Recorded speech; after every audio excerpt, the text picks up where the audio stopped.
What's going on, y'all? Welcome to another episode of the Buford Zone podcast. Today we got another guest with us, former Citadel American, Miami cornerback, and now NFL training camp player, Buford Zone, Delaney. What's going on, man? Nah, man, just living life and enjoying it at every moment I can get the opportunity to. That's what's up, man. So how is it, man? How's camp going for you, man? It's going all right. You know, it's hot. Each and every day is a grind. Everybody out there good, so you just gotta wake up and want to compete and win. How much are you learning? Are you soaking up something? Is it different? I mean, every day you gotta learn. You know, those guys have been in the league for about 5 to 6 years, maybe 10. So each and every day you just gotta reach out to each person on the team and try to learn something from them. Yeah, that's what's up, man. Because I looked at it, you know what I'm saying, because I'm a football guy. So, you know what I'm saying, when I first heard you was going to Jacksonville or whatever, I looked at it, I was like, boy, you got a tough fight, man, to get in that spot, man, because you got AJ and Jalen down there. Definitely. I mean, you know, being behind those guys is really like a learning experience. You know, you're not going in there looking to get a lot of playing time, but you know, when you do get in, you want to make the most out of the opportunity when you do get in. I mean, even still, man, I mean, I think, yeah, you know, you make the missed opportunity, but there's a chance, man, you know what I'm saying, because I have faith in you, you know what I'm saying, a lot of, you know, Beaufort County, we all got faith in you, so it's like, you can kind of, even still, like, you humble about it, man, you can turn it into the, hey, man, y'all got the most depth, you know what I'm saying, you can take that and you can be like the, you know, the Bradley Roby to, you know, Keeb and CJ, you know what I'm saying. There's a lot of depth out there, you know, they got a lot of DBs who are pretty good. And like I said, the defense is so good and so fast. Everybody in there pretty good. So, I mean, I feel like we're going to be good this year. So is it a big difference? Like, what's the biggest difference, like, from, like, different levels? Because you've been through basically a couple levels with, you know, high school, FCS, then going to FBS, and now you practice training camp in the league. So, like, what's the biggest? I would feel like coming from high school to going to the Citadel, the biggest difference is mainly I wanted to say speed is just your mindset, you know, being at the Citadel of the military school, so you got to make up your mind what you want to do with your life early. Yeah. And then going from the Citadel to Miami, it really was speed. And, you know, the speed, everything was so much faster. And you got to learn everything so much faster. So, I mean, that was a big toll. And then from Miami to the NFL, I feel like it's the same. You know, you're going to get the NFL play each and every day at practice. So, it's about the same to me. So, it's like basically like you ain't even, now you at the point where like you can't even, and this is my thing, and this is what I noticed about you too, and I noticed this when I look up like the history of other NFL players, like whether they do or do not make the league. It's like, you know, when people talk about players, it's like on the NFL caliber level, like whether they're good or not good. It's on the NFL caliber level, but compared to the average everyday American, y'all some ballers, and even if the guys that don't make it, you look at their accolades like all the way up to the NFL.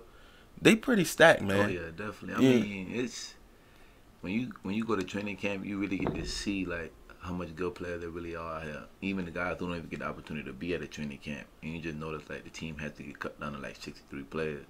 So just seeing regular human beings, I mean, there's people walking the street, it feels different, honestly. Yeah, and I mean it's like, and when you mention walking the street, that's like, you know, you would think some guys, you know, they don't have the opportunity to make it. Maybe their resources weren't right. Maybe, I don't know, they had a kid with jail, did whatever. And they guys that's, you know, you at the cream of the crop every day, but then they still, you never know, they still could be a guy who, like they had the story about, you know, Steve McNair, where he ran that kick return in jeans. You know, when he first got there, Kurt Warner was a grocery shopper, you know what I'm saying? I mean, a grocery bagger. And these guys are just walk in out the street every day, and they come out there and they just got it. You know what I'm saying? Sometimes it just matter about the situation you put yourself in, honestly. That's in the NFL. That's crazy, man. So like, so we gonna talk about, so like, when was your moment? Like, when do you realize, like, cause if we go through like all your accolades, you hitting right now. So you got accolades at every single level. You know what I'm saying? So when was your moment that you felt like? Cause I know mine, but when was your moment? I felt like my moment was when I was 8 years old. Just being at that young age, I knew what I wanted to be and what I wanted to do when I grew up. I mean, I never told nobody that I wanted to be a police officer, a teacher, a lawyer, none of that. I told them I wanted to be an NFL player. So I just put my mind to that each and every day. All right. So in my moment, first of all, I want to say I was mad at y'all when Well Branch opened. I was very mad at y'all, and it wasn't y'all fault though. But I was mad at the response because, you know, at first before Well Branch opened, you know, everybody was at Creek. Yeah. And my thing was, you know, everybody was trying to recruit because, you know, we was a losing school, you know what I'm saying? We trying to recruit. Well Branch opened. Y'all fielded a whole varsity and JV team. Yeah. Guys, we ain't even. Frank came out there. I think Frank came out there, was all region. Yeah. Perp came out there. Bob came out there, was all region. And it's like, yo, if all y'all boys had showed up at Creek, it'd have been different. It'd have been a whole different ballpark, man. Yeah, I mean, but the lifestyle of Creek was a little different. You know, you had a lot more going on. Yeah. A lot more gang streets and stuff like that. So everybody's mindset was in it. And being at Well Branch, the school was so small at the beginning, you know, so you could really focus in on everybody just doing one thing. And so, what was how did anybody become, because that's when my thing, my moment for you was when I saw the paper and the ad was like the Mr. Everything. Where like you had racked off like coming from your junior year to your senior year, you racked off like 3 All-States in like 3 different sports. Yeah. And I was like, hey yo, D really on right now. This man, I'm like, he done did all this? I mean, I don't know. I just was playing, having fun, man. I mean, my guidance counselor told me, you know, high school gonna be your best moment of your lifetime. So I mean, I really lived that. It was my best moments, honestly. And it was cool, man. And I saw you, and I was like, and you came back when you ran. You didn't run track before, and then you came out and ran track, and it was a Wednesday meet. It wasn't a big Saturday meet. It was a Wednesday meet. It was at Creek. Mm-hmm. And it was your first meet in 400 hurdles. Yeah. And I run the 400 hurdles. And then 3A, your boy was lit. Now I choked when I had my chance, but I still had the fastest time for 3A. Not in the state, but for 3A, yeah. I definitely could have won the state championship if I didn't choke. Okay. But then coming out there and seeing you run like your first time ever, and you was gas. I could tell you was gas. Definitely was gas. But I saw you running, and you was straight because you tall. Yeah. So I saw you running in stride. You just going over hurdles, man. I looked at the time. I was like, man, this some bull crap, man. I mean, they just threw me out there. I mean, they were like, you want to do hurdles? I was like, man, I don't know nothing about that stuff. And they threw me out there. I just went with the flow. Yeah. I mean, it worked out. I mean, you did become you got a gold medal in it. So it did prove that, I mean, you was capable. I think that was the moment. I was like, yo, you like it's a homeboy of mine. He can do. He's the only person I know for sure that could play all 22 if he really wanted to. Okay. But it's just proving that you're a true athlete, man. I mean, you do everything all state in like 3 different sports. Gold medal. Technically, to me, that's all state. Mm-hmm. Your gold medal in track, so that's like 4. Yes, sir. And so to me, I'm like, this is an athlete, man. And that's when I started realizing, like, yo, this is my moment, your moment, excuse me. And then you went to the Citadel. And then now you're there, and now you're reeling off All-American awards, and you got the most there by any other Citadel player. How did that feel? When did you realize that, or is that something that you found out later on, or as it was coming in, you were like, they told you when it was happening, like, yo, you got the most? I mean, I just found out this now when you told me, honestly. Yeah, that's in there. Being at the Citadel was a little different. I mean, I didn't like the Citadel at all, but it was something I had to do for myself. I know I made that sacrifice going there. I just played ball because it was my getaway from the military aspect, honestly. A lot of people don't like the Citadel, but the Citadel is a tough school, and every time I hear about the Citadel, it's like a lot of people, you have to learn how to clean it. You can't just be your own person. Even if you get to the point where you're like, hey, I got everything they doing. I'm getting up on time. I'm being what I got to be. My room clean, my brass shine, my shoes clean. Now it's like, oh, you doing a good job. Now teach this guy who not doing a good job. Yeah, I mean, so you can't never just get comfortable. Yeah, I mean, being there, you really be closer to your next door neighbor or your brother, you know, because you're gonna go through a struggle at some point where you need somebody to lean on. So that's one thing I do respect about the Citadel. It do teach you, it breaks you down to make you a better person. I can say that. So how much of that do you think played into like your football success? If it wasn't the natural just going to college and being in the football practice, how much do you think just the Citadel way of life played into maybe a little bit of your football success? I think it played a lot into it because, I mean, my freshman year, my coach told me, you know, you can't really have no girlfriend playing football, and you know you can't be doing a lot of outside things. So being at the Citadel, you know, caged up in the barracks, not really caged, but you know, you're not really in the outside world like that. It helps you to focus on the little things, you know, like being at the Citadel, making your bed, taking out your trash, little things like that, ironing your grass. It rolls over to the field. He was like, your personal life is gonna roll over to your football life. And that's just how I took it. And so, did you ever have a problem with finding your like? My problem, like when I play football, my problem is I always play to the level. Mm-hmm. So if I'm around a whole bunch of good guys, I play well. Yeah. But then I'm around playing against a bunch of bad guys.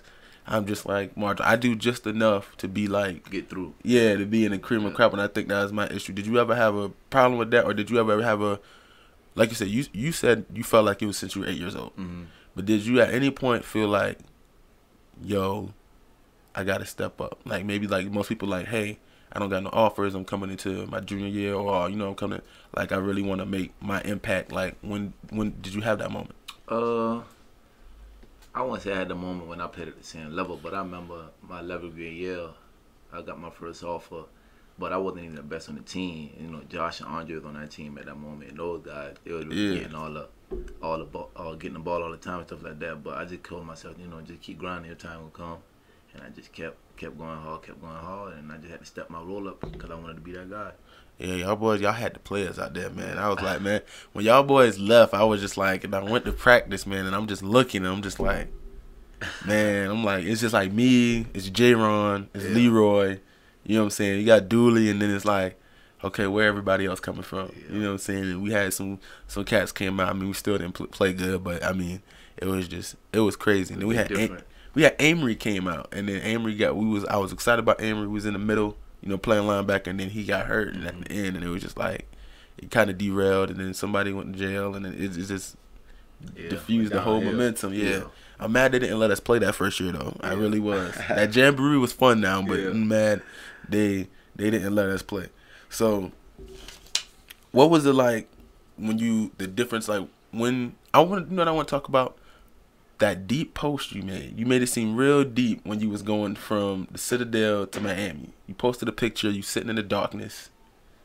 It was like I'm making this big decision to go. Like, was it like how much energy did it take for you to go to Miami, or were you considering another school?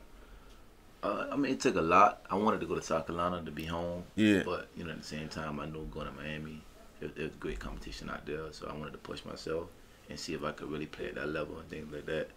But I mean, leaving the Citadel was kind of tough because me and my coach had a good relationship with each other. Yeah. And he kind of trusted me. I trusted him. So I felt like it was kind of hard for me to leave the Citadel. Yeah.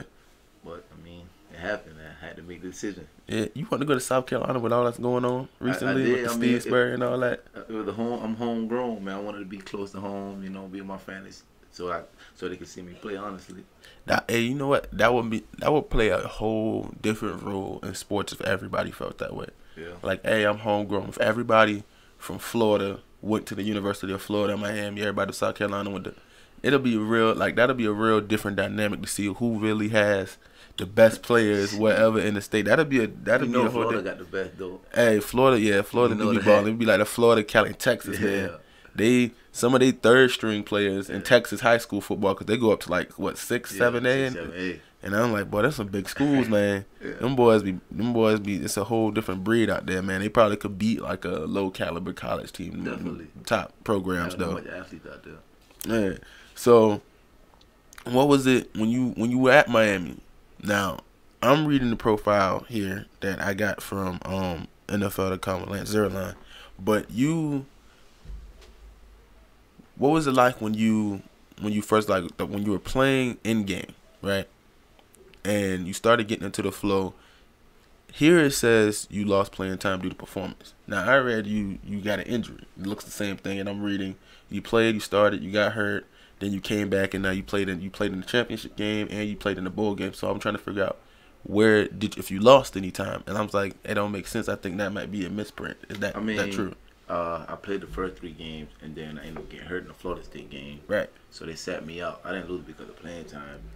I lost it because I got hurt. That's what I thought. And I medically wasn't able to play to the trainer's ability. So it felt like I needed to sit out a couple games, get back healthy. Right.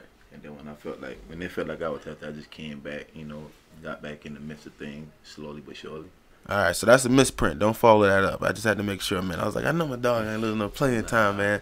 I was reading it. I'm like, I don't see where he missed playing time at. I missed like a couple games due to injury though.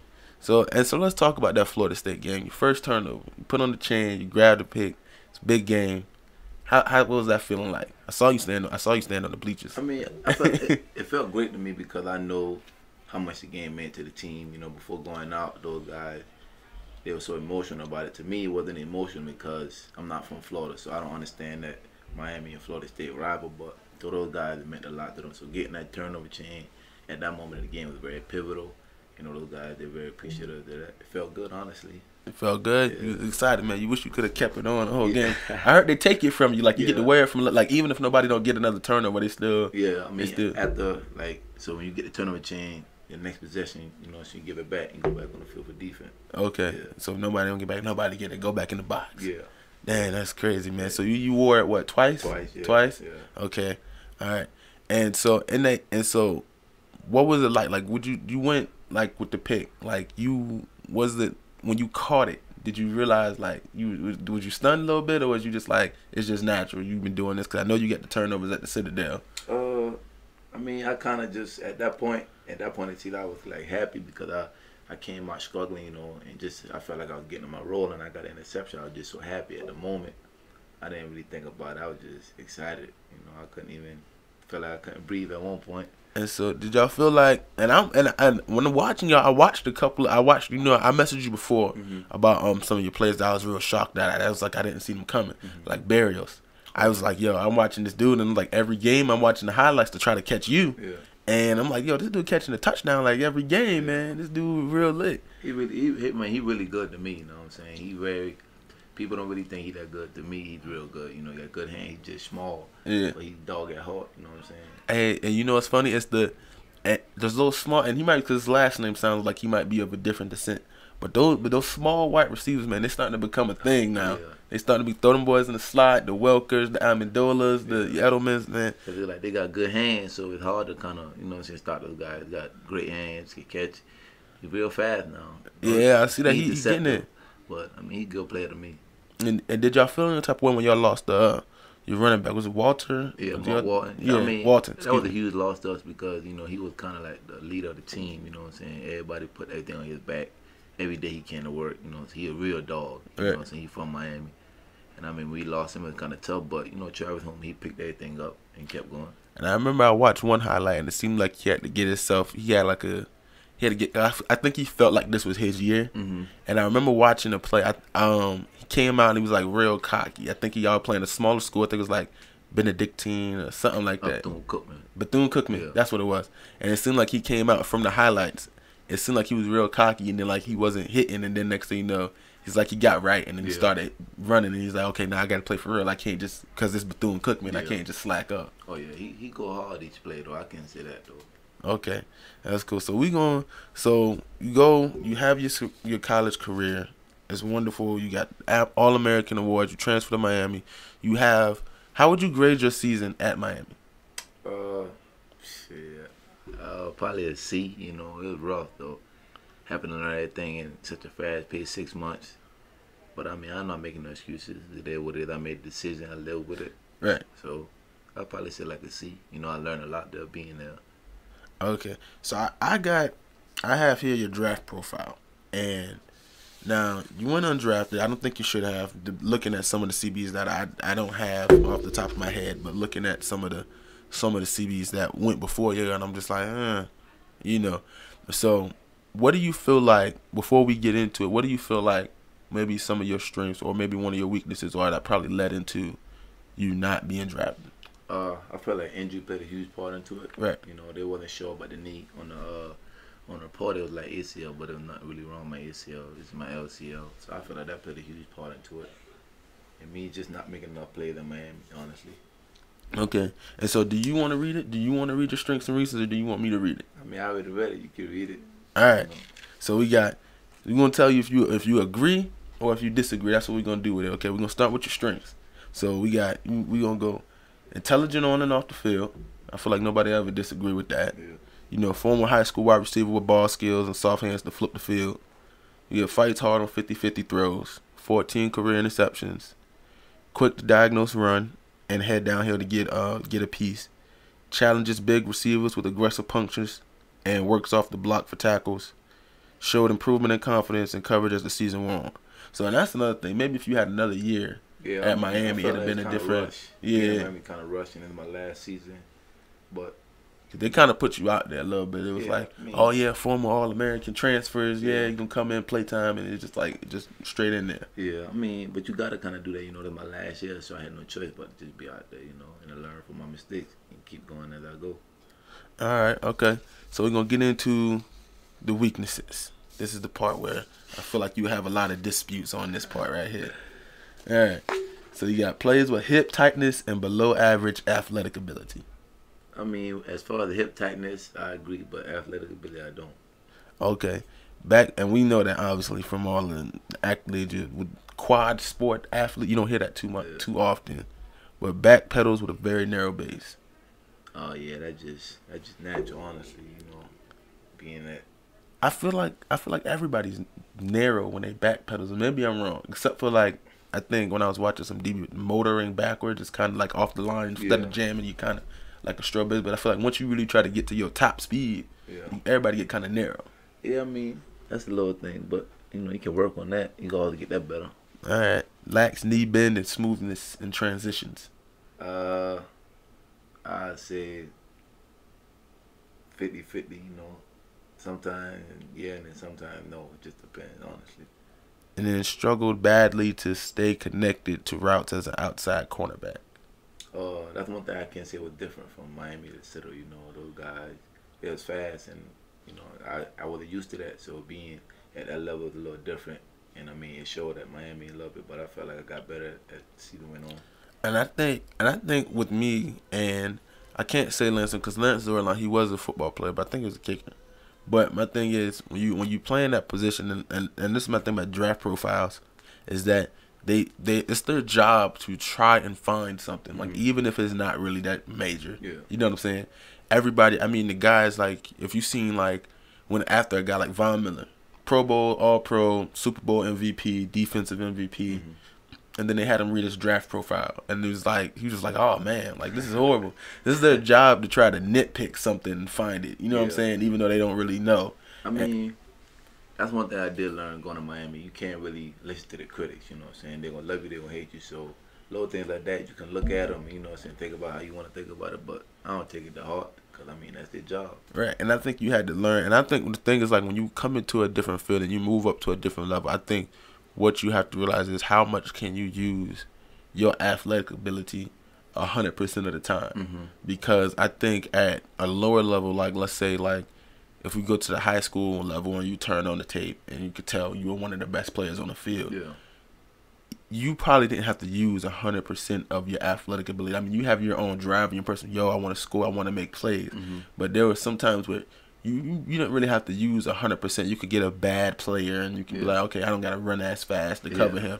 Now you get to like the FCS. Now you're in the FBS. Now you have to realize like, I have to be, you know what I'm saying? You run the 4.4, so I got to run the 4.4 all the time. I can't just slack on this play because everybody's talented and you can't run slow. Yeah, I mean, at that level, it's really about technique, you know what I'm saying? Like you said, everybody's fast, everybody's quick, so your technique really going to have to take you all the way through the game. I mean, athletic ability is going to play a part, but the technique is really what matters at that level. And so how much studying would you say goes into you being prepared to go out? Like, is the studying level different now that you're in the NFL? Because I know the playbook size changes. I would say studying is way different, because I mean, everybody run the same route combination. It's just how they run them, but you got to learn little tendencies from the quarterback and the receivers. And I mean, once you get that down pat, it just comes natural, honestly. You'll be able to realize and recognize little things. Who's the toughest so far that you're guarding right now that's doing real good in camp? I would say probably Cole. He actually was a free agent. He didn't get drafted. He's so fast, so long, his speed like deceptive, but he real good with route running, hiding his routes from you. Going against him, I feel like I'll be all right. Okay, and so that's number one. And then how do you feel about you? How do you feel about going for like where you stand in your chances, like going into the preseason and all of that stuff? Like, how do you? I mean, I feel like my chances are good, but each and every day, I mean, you just got to work. You know what I'm saying? Nothing to guarantee. NFL, like, they sit there for not long, and they're trying to get everybody out of there. They never want you to. Don't ever think that they want you there. So I mean, I feel like I'm straight though. Cause sports, they really do not care. I mean, like a lot of people have. Like right now, I would say like you have a good thing going for you as far as a fan base because, I mean, other than your hometown crowd, I mean, you went to Miami, so you played at Miami, and now you're at Jacksonville, and if everything works out and plays and you have a good career there, you have a large Florida home base because you played at Miami and you're in Jacksonville, And it's like things like that you would think would matter when it comes down to maybe later in your career, or maybe, hey, if you have one bad year, you know what I'm saying, things like that. They don't care. There's a lot of people who got love from the fans, and like the owners, they don't care. They'll let you go, like, you know what I'm saying, like it ain't nothing. I mean, it's real cutthroat, and you learn that. Like, as a kid, you don't think about that side of the league like that. You think, oh, I just want to play football, but being in it, you understand that it's cutthroat, and it's basically a job, honestly.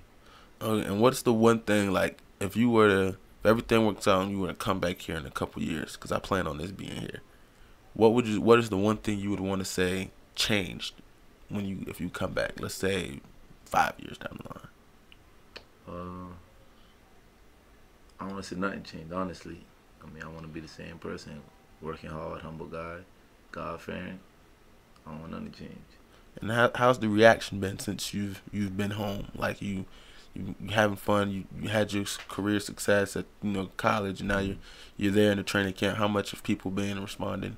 I mean, I don't really get into all of that. Like, if I see people, I just try to act normal and stuff like that, because I don't want them to treat me as if I'm this big superstar or something like that, because I'm just like them, honestly. I get up and go to work just like them. So I just try to treat everybody the same. I hope they treat me that same way. And I have seen that always in you.